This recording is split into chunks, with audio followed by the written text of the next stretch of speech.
Imam Syafi'i pernah mengungkapkan, ramai orang yang telah meninggal dunia tapi nama baik mereka tetap kekal baik. Dan ramai pula yang masih hidup tapi mereka umpama orang yang mati yang tidak berguna.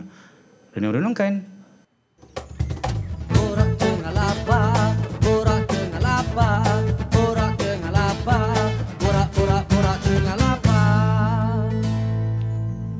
Universiti Teknologi Mara, Rembau Negeri Sembilan. Apa khabar semua? Baik. UiTM, make some noise. Yes. Okey, seperti biasa, sebelum kita memulakan program kita ni, kita nak menyanyi sedikit. Boleh tak? Okey. Jadi semua dah bersedia ke belum? Sudah. Bersedia ke belum?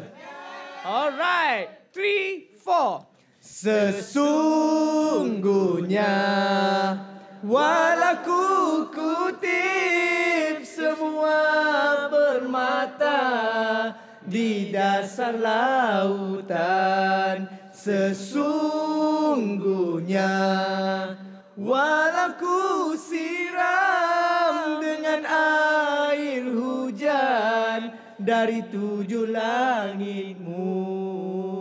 Wow, sedapnya suara mereka. Tepuklah sikit. Mantap, Baik, Assalamualaikum warahmatullahi wabarakatuh. Alhamdulillah, hari ke-11 kita berpuasa dan hari ke-11 juga anda bersama saya Putra Azwan menerusi Borak Tengah Lapar Masuk You. Ya, dan untuk hari ini kita bersiaran hari yang kedua dari UiTM Cawangan Negeri Sembilan, kampus Rembau, dan untuk Borak Tengah Lapar Masuk You bertemani anda setiap petang sepanjang Ramadan ini menerusi segmen Kenangan Lalu Kuala Lumpur dan juga dicekas serentak menerusi aplikasi RTM Klik betul-betul percuma dan juga semestinya di semua platform media sosial KL FM Official. Dan untuk hari ini kita masih bersama dua figura hebat kita yang bersama kita semalam juga sebenarnya. Kita bersama Ustaz Halim Hafiz. Assalamualaikum Ustaz. Waalaikumsalam, apa khabar? Sihat? Alhamdulillah. Semalam kena lemak salai Ustaz tu berbuka. Oish, terangkat Ustaz. Dah lah, sedap. Free pula. Allahu Akbar. Okey, dan juga kita bersama seorang penari ikon tarian kita. Wah, dan juga influencer kita,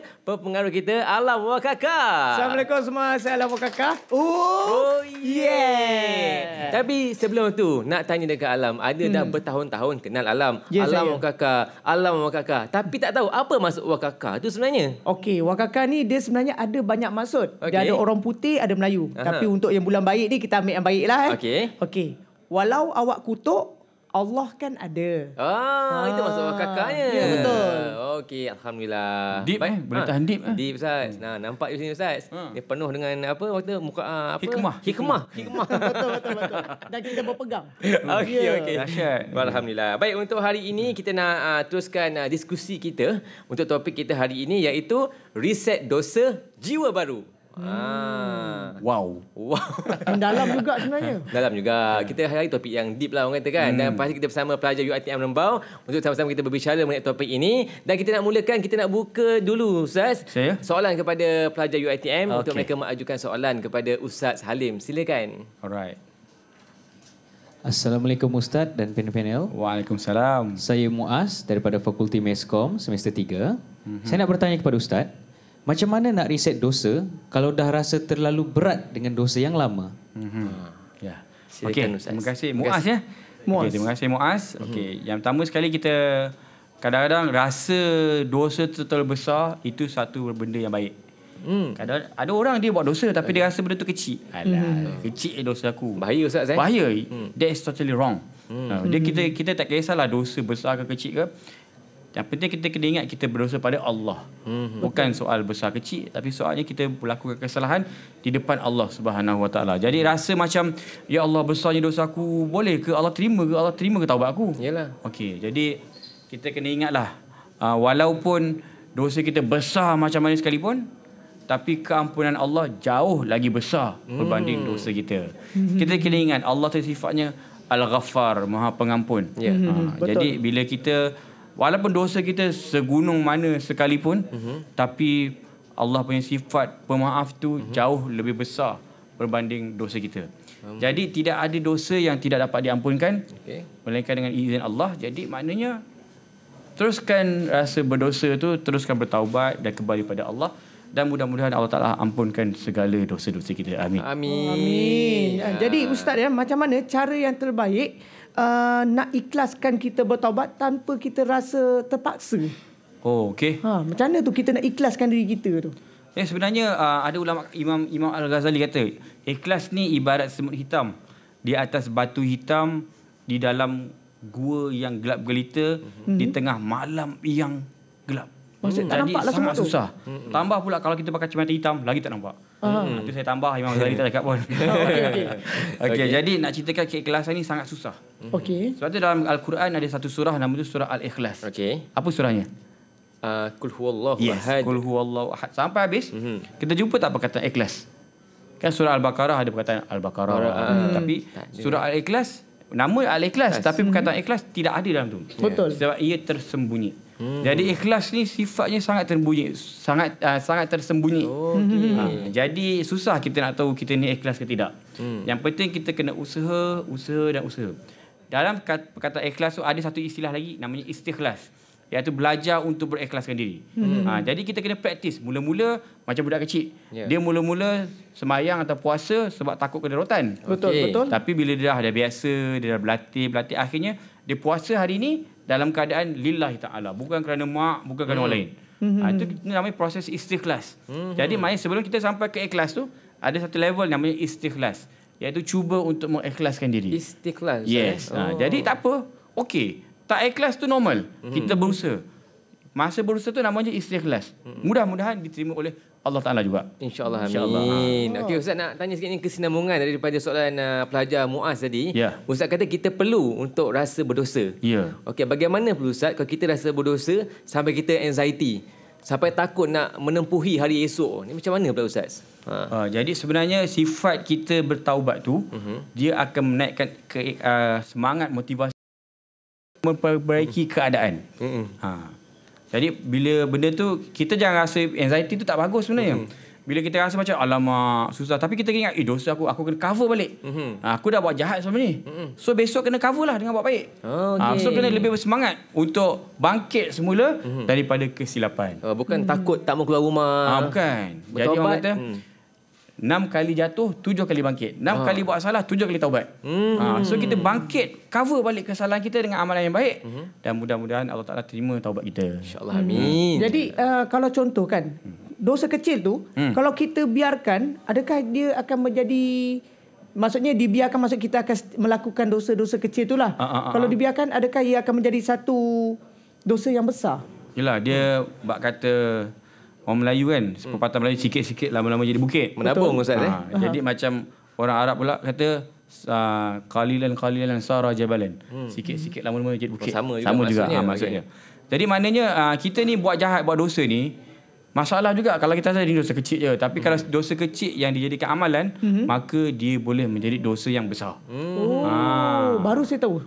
Dosa kecil yang diteruskan, yang dijadikan amalan, maka dia boleh menjadi dosa yang besar. Walaupun dosa yang sama. Ya, ni dosa yang sama lah ni. Dia fikir kecil, kecil je kan, kecil. Tapi dah jadi amalan, dia jadi dosa besar. Okey. Sebab tu bulan Ramadan ni bulan untuk mendidik kita, supaya kita tinggalkan benda-benda tabiat yang kecil-kecil ni. Kita rasa macam, alah, dosa kecil je kan. Masa ni lah kita nak latih jiwa kita supaya tinggalkan perkara tersebut. Contohnya apa? Contohlah macam kita nampak awet ke, amoy ke kan. Pakai skirt ke apa. Contoh ni orang lain, bukan saya. Okey, contoh faham. Faham. Okey, jadi pada dia biasa dia tengok awet seksi tu, biasa je kan. Ya. Jadi kalau tengok kan. Lepas tu besok tengok lagi. Dah jadi kebiasaan. Jadi bulan Ramadan ni bulan untuk kita stopkan benda tu. Berhenti terus.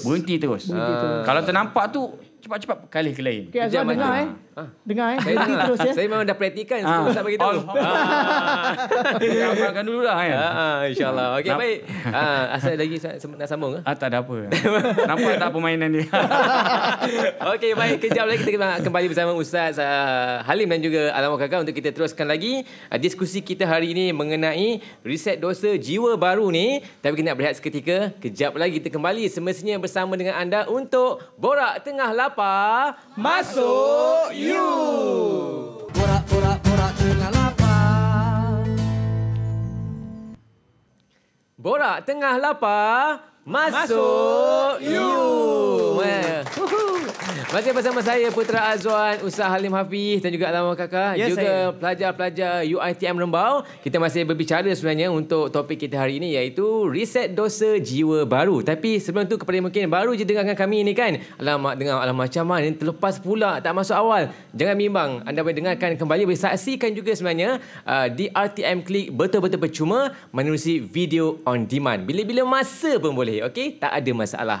Dan apa teknologi Ustaz? Ya. Kan? Terlepas apa boleh tengok semula. Ya, betul. Senang sekarang. Senang. Okey. Dan kita teruskan dengan soalan seterusnya. Sekarang ni Ustaz, nak serah pada pelajar Ustaz. Nak serah pada pelajar untuk mereka mungkin nak ada soalan yang diajukan kepada Ustaz Halim. Silakan. Tanya. Assalamualaikum warahmatullahi wabarakatuh. Waalaikumsalam. DJ DJ ke? Nama saya Nur Atira binti Nazri, mahasiswa tahun 2 Fakulti Meskom. Okay, Macam dalam radio betul ni. Itulah, dah biasa dengan mikrofon. Okay, saya ada soalan untuk diajukan. Kenapa bila kita pergi ceramah dosa tu, time tu je kita rasa taubat. Lepas-lepas tu dah lupa dah. Maksudnya awak yang rasa macam tu lah. Bukan. Kawan saya. Sihat kawan. Okey. Terima kasih Atira. Sama. Bukan dia, kawan dia. Kawan dia. Sini Ustaz, masuk dengan kiri, keluar dengan kanan. Time majlis ilmu, rasa insaf. Keluar je pintu tu, apalah tadi tu? Tak ada benda pun. Macam mana Ustaz? Dia bukannya ketika majlis ilmu je. Kadang kita macam orang yang sokok kan. Okey. Dia stress, tension, sokok. Okey. Contohlah, ini contoh tak baik. Dia sokok. Masa dia sokok dia macam hilanglah stres dia. Okey. Lepas habis sokok, stres balik. Okey. Jadi sama juga macam kes ni. Kalau dia macam sedih-sedih lalas dia buka Maharaja Lawak contoh. Dia tengok ketawa kak. Habis tu sedih balik. So it's normal. Sebab dalam ulama-ulama pun mengatakan bahawa al-iman yazid wa yanqus. Iman ni dia boleh naik dan dia boleh turun. So kadang-kadang tinggi, kadang-kadang rendah. Jadi apa perlu kita buat? Yang pertama, kita cuba untuk menghayati apa yang disampaikan dan cuba untuk kita ingat sampai bila-bila. Lepas tu kita kena ulang. Jangan tengok hari ni, lepas tu sebulan lagi tak tengok. Dia kena tengok tiap-tiap hari. Okey. Kalau dah tiap-tiap hari, kena tiap-tiap waktu. Pagi petang, lepas tu malam, tambah. Kerapkan melihat program-program, mendengar program-program seumpama tu, insya-Allah kita punya prestasi iman tu sentiasa naik. Okey. Jadi itu biasalah, kalau turun naik tu biasa. Itu biasa. Tapi yang penting macam mana kita nak kekalkan momentum tu, kena kerap menghadiri majlis ilmu dan majlis seumpama itu. Okey. Jadi Ustaz, mungkin ada doa yang spesifik ke sebelum hadir majlis ni? Okey. Supaya kita keluar pun kita masih terkenang, kita masih rasa apa yang kita rasa sewaktu kita bersama dalam majlis ilmu tu. Wow, Ada tak okey. Ustaz? Doa Ada, yang khusus? ada. Ustaz Ni tak ada dalam skrip ni. Tak ada. Tak apa doanya berbunyi Allahumma sabbit qulubana ala dinika wa ala ta'atika. Mungkin susah kan bahasa Arab kan? Ya Allah, kekalkan iman kami dalam ketaatanmu dan keimananmu. Amin. Ya Allah, kekalkan prestasi iman kami dan ketaatan kami di dalam atas agamamu. Kita doa, ya Allah, kekalkanlah, ya Allah, kekalkan rasa macam ni, ya Allah. Tapi sifat manusia memang macam tu. Masa pergi umrah baik, balik umrah menyetan. Ya. Jadi saya nak tanyalah daripada saya punya apa orang cakap tu? Pengalaman tu jadi soalannya adalah, jika kalau kita masih teringat dengan dosa lama, adakah itu tanda Allah tak hapuskan lagi dosa tu? Tak hapuskan lagi, ataupun dosa itu telah pun dihapuskan, ataupun macam mana Ustaz? Saya rasa kan, kalau orang dia pergi umrah, Okey. tapi dia rasa confident dia tak ada dosa, something wrong. Dia mesti pergi umrah, dia rasa, ya Allah, aku dosa banyak ni, tak apa ke aku nak umrah. Ada perasaan tu, perasaan yang baik. Itu tanda Allah dah jentik hati dia. Jadi saya rasalah, wallahualam, ini kerja Allah, tapi saya rasa Allah dah jentik hati alam. Untuk bertaubat pada Allah. Jadi, dosa tu didatangkan untuk kita kenang balik supaya kita bertaubat. Supaya datangnya rasa menyesal apa yang telah dilakukan dan berazam untuk meninggalkan apa yang telah dilakukan. InsyaAllah. Alam pun dah banyak berubah sekarang Ustaz. Ya. Banyak sangat berubah. Okey, alhamdulillah. Dulu handsome, yang ni makin handsome. Sekarang makin handsome, betul. Alhamdulillah. Baik, kita nak buka juga ruang kepada pelajar UiTM Rembau. Mungkin mereka ada soalan untuk diajukan. Silakan. Semangat tu, saya belum habis. Okey. Silakan. Saya Muhammad Syamsul Arifan. Tahun pertama daripada Fakulti Pengurusan Perniagaan. Dek, bagi salam dulu, Dek. Waalaikumsalam. Tak apa, faham puasa. bulan Ramadan ni. Waalaikumsalam. Gurau. Saya punya soalan, kenapa zaman sekarang ni kita lebih selesa nak minta maaf dengan pakai emoji dekat WhatsApp Banding dengan depan-depan, face to face. Tapi cara adik tanya ni macam adik selalu kena. Kita buat biasa buat macam tu. Okey, alright adik. Terima kasih. Apa nama tadi? Zul Arifin? Apa? Samsul. Terima kasih Samsul macam ni Ustaz. Hantar emoji hantar tangannya. Macam tu je. Dia bagi emoji tangan je Ustaz. Bukan tak boleh. Tapi pada saya better than never lah. Okey. Daripada tak langsung tak minta maaf. Kalau dia hantar ni pun okey lah. Daripada tak hantar langsung kan. Tapi cara mohon maaf yang sebenar ialah gentle lah depan-depan. Sebab dalam agama kita ni kita galakkan pertemuan demi pertemuan. Betul. Sebab tu kita ada sembahyang Jumaat. Betul. Sebab tu tiap hari Jumaat kita ada sembahyang Jumaat.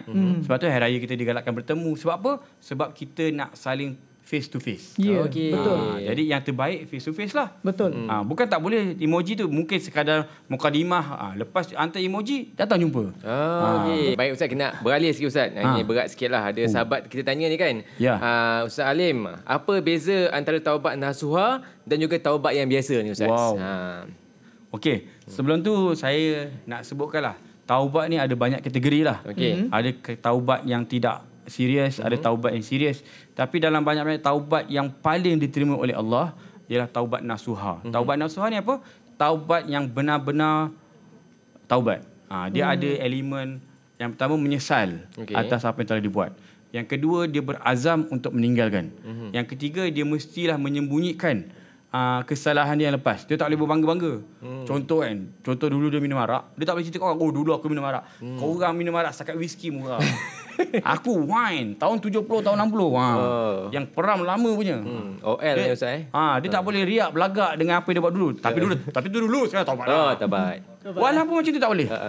Jadi itu bukan ciri-ciri taubat nasuha. Melainkan kalau dia perlu cerita sebagai pedoman pada orang lain, itu cerita lain lah. Tapi kalau sengaja tanpa sebab tiba-tiba nak cerita, aku dulu minum wine gini.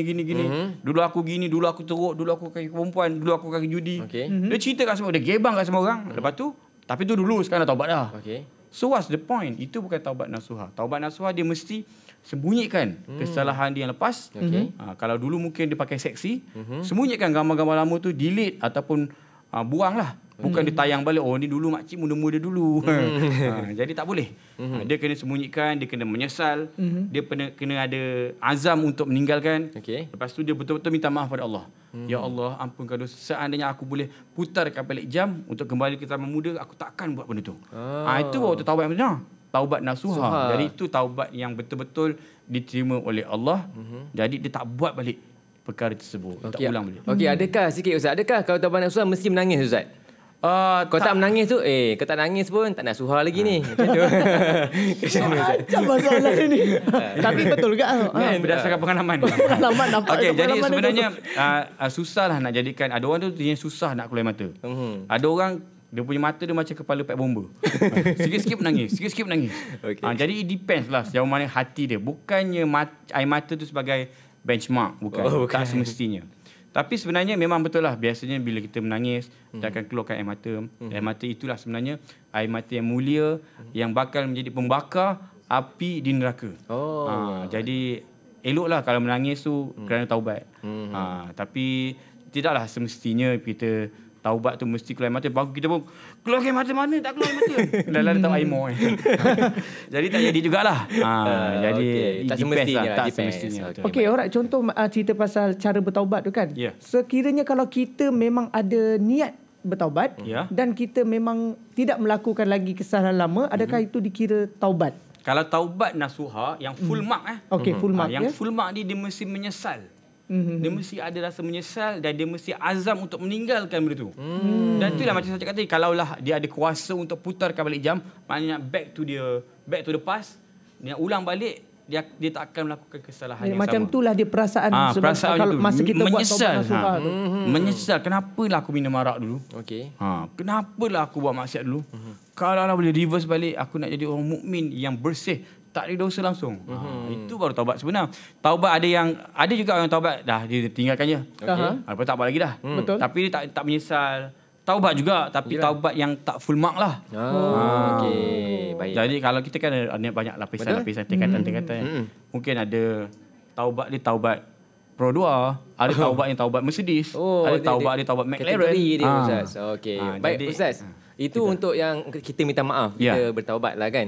Ini pula kalau contoh orang minta maaf dengan kita. Kita cakap, ayolah maafkanlah. Tapi hati ni geram lagi ni Ustaz. Maksudnya tak ikhlas. Maksudnya dia bukanlah maaf yang betul-betul. Tu dikira macam mana Ustaz? Ini maksudnya adalah orang yang dibuat kesalahan tu lah. Contoh Alim minta saya maaf kata dia. Azwan minta maaf. Okey je, tak ada hal. Tapi dalam hati, memang tengah maafkan kau sampai akhirat. Jangan macam tu. Tapi luar ni dah kata, maaf Ustaz. Apa dia punya kedudukan sebenarnya Ustaz? Orang tengok dah settle lah. Ada kaedah fiqah kata, nahnu nahkumu bizawahir.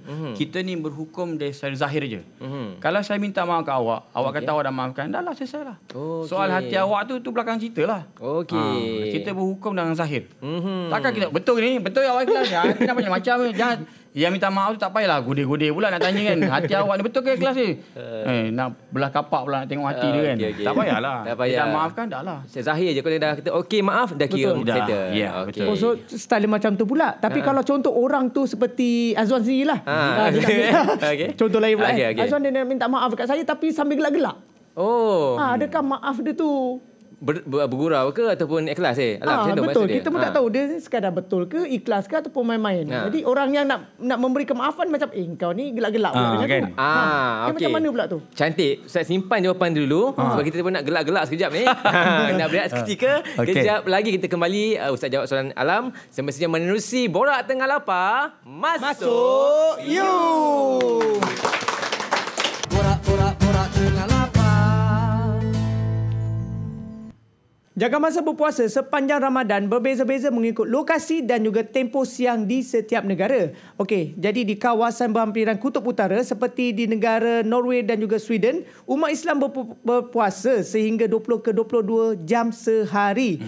Terutamanya ketika Ramadan jatuh pada musim panas. Dan juga sebaliknya, di negara yang lebih dekat dengan Khatulistiwa seperti Indonesia dan juga Malaysia, tempoh berpuasa lebih konsisten sekitar 12 ke 13 jam sehari. Jadi di Malaysia ni, umat Islam berpuasa sekira-kiranya 13 ke 14 jam sehari bergantung kepada waktu subuh dan juga waktu maghrib setiap negeri. Jadi sebagai perbandingan, di Mekah dan juga Madinah pula, tempoh berpuasa sekitar 14 ke 15 jam sehari.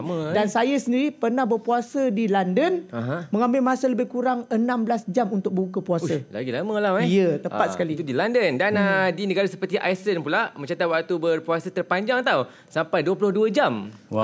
Dan mereka Chile dan juga Argentina pula memiliki waktu terpendek iaitu sekitar 9 hingga 10 jam sahaja ketika Ramadan ni jatuh pada musim sejuk.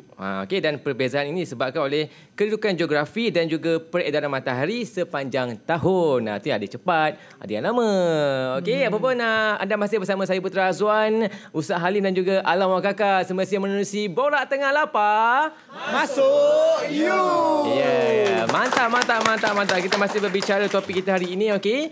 Dan untuk tadi Ustaz Alam soalan minta maaf gelak-gelak. Minta maaf gelak-gelak. Macam mana saya ni kira macam mana tu Ustaz? Gitu.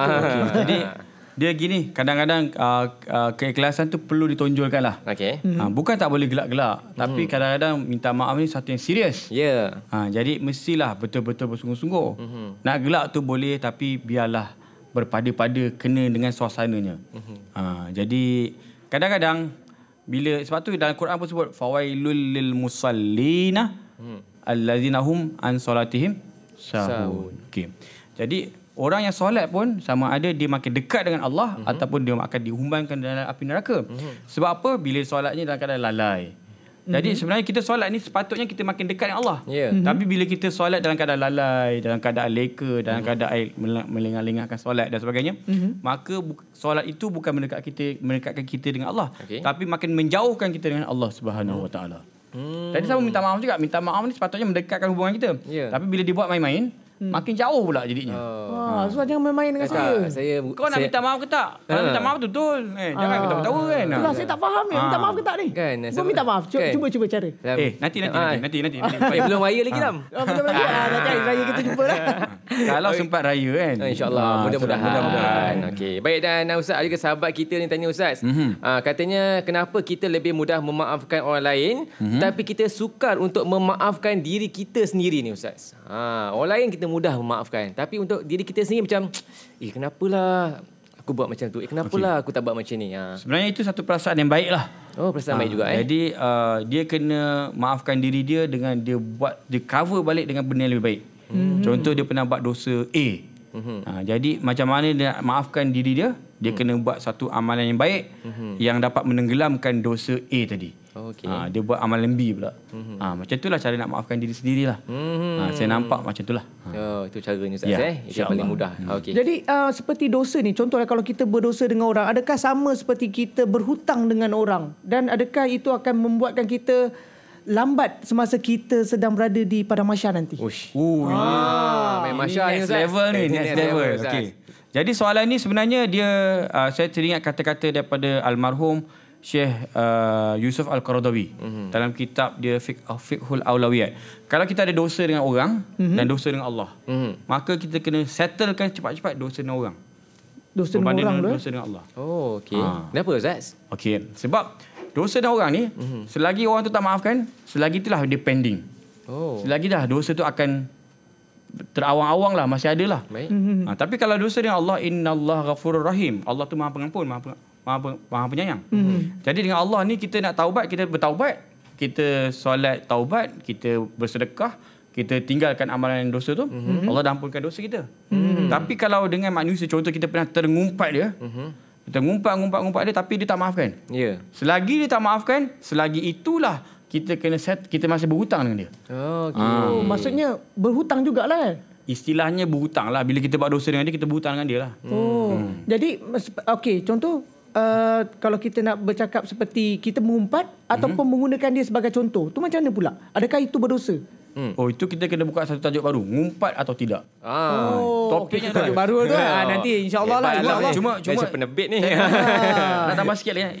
Umar Al-Khattab Umar Al-Khattab ni dia kata, kalaulah mengumpat itu halal, aku akan ngumpat mak aku. Supaya pahala-pahala aku tertransfer ke mak aku. Jadi maknanya apa? Bila kita ngumpat orang tu, kita benci kat dia. Menyampah siul aku tengok muka dia ni. Dia ni dah lagi tu botak pula. Contoh. Asam ada rambut lagi. Kita ngumpat dia, kita menyampah kat dia. Tapi tak pasal-pasal pahala kita semayang tadi, pergi pada dia. Pahala tarawih kita, pergi pada dia. Transfer Ustaz Ya, transfer. Auto debit. Jadi tak pasal-pasal.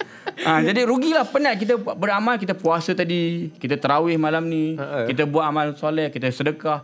Tiba-tiba pahala tak ada. Mana pergi kat dia? Orang yang kita menyampah, dah lah kita menyampah kat dia. Pahala kita pergi kat dia pula. Itulah beratnya dosa mengumpat. Itu kalau kita mengumpat, dia kira apa? Auto debit, transfer. Ya. Kita pergi tepuk dia, QR Ustaz. Bluetooth. QR tu mungkin lah, saya pun tak tahulah kan, QR ke, Bluetooth ke apa ni. Auto pay ke benda ke tak tahulah. Okey Ustaz. Soalan saya, macam mana pula dengan dosa-dosa yang kita pernah buat dengan orang dan kita sampai terlupa? Jadi macam mana, contohlah macam seperti kita buat sedekah atas nama orang tu, tapi sekarang ni kita tak tahu. Faham tak? Maksudnya dosa kita banyak dengan orang-orang. Ringkas. Ringkas. Kita derma je. Derma je duit certain amount, contoh RM1,000 kita derma dekat masjid. Kita cakap, kita niat pada, ya Allah, aku dermakan ni dan pahalanya aku hadiahkan buat orang yang pernah aku berdosa dengan dia. General, aku tak ingat dah dosa aku apa, siapa. Tak ingat. Tambah pula dosa tu secara general. Betul. Dia kutuk budak UiTM. UiTM mana? Rembau. Yang mana satu? Fakulti mana? Dia pun tak ingat. Yang penting ke Rembau lah. Semua UiTM lah. Dia kata aku menyampah budak UiTM. Contoh. Jadi dia rasa bertaubat, dia derma atas nama pelajar-pelajar UiTM yang pernah dikutuk dulu. Itu cara Ustaz. InsyaAllah. Baik Ustaz, dan sebenarnya nak mengakhiri topik kita hari ini, kita nak sama-sama dengarkan pesanan Rasulullah SAW. Silakan Ustaz. Okey, diriwayatkan daripada Abu Hurairah radhiyallahu anhu bahawa Rasulullah SAW pernah bersabda yang mafhumnya, tidaklah sedekah itu mengurangi harta dan tidaklah Allah menambah bagi seorang hamba dengan pemberian maafnya kepada saudaranya kecuali kemuliaan di hari akhirat. Serta tidaklah seseorang merendahkan diri kerana Allah kecuali Allah akan meninggikan darjatnya di dunia dan di akhirat. Artinya, kalau kita bersedekah, pahala kita, harta kita makin bertambah. Dan kalau kita maafkan dosa orang lain pada kita, Allah akan tingkatkan martabat kita. Bukan Allah, kita makin hina, tapi Allah makin muliakan kita. Tinggi darjat kita Ustaz. Jadi marilah kita banyakkan bersedekah, dan juga banyakkan memaafkan orang lain, insya-Allah. Hadis ini diriwayatkan oleh Muslim, bla bla bla, panjang, tapi hadis ini hadis sahih. Alhamdulillah. Baik, terima kasih Ustaz dan juga Alam sepanjang 2 hari kita bersama. Semoga perkongsian kita bersama pelajar UiTM Rembau juga bermanfaat untuk kita semua dan juga semua yang sedang saksikan kita menerusi RTM Klik dan juga di semua platform media sosial KLFM. Okey, dan insya-Allah esok kita kembali lagi di lokasi yang baru bersama tetamu-tetamu yang baru juga. Siapakah mereka, di manakah esok waktu yang sama semestinya menerusi Borak Tengah Lapar Masuk You. Assalamualaikum warahmatullahi wabarakatuh. Rancangan Borak Tengah Lapar ini dirakamkan UiTM Cawangan Negeri Sembilan Rembau. Ramadan bergema menyulam keimanan.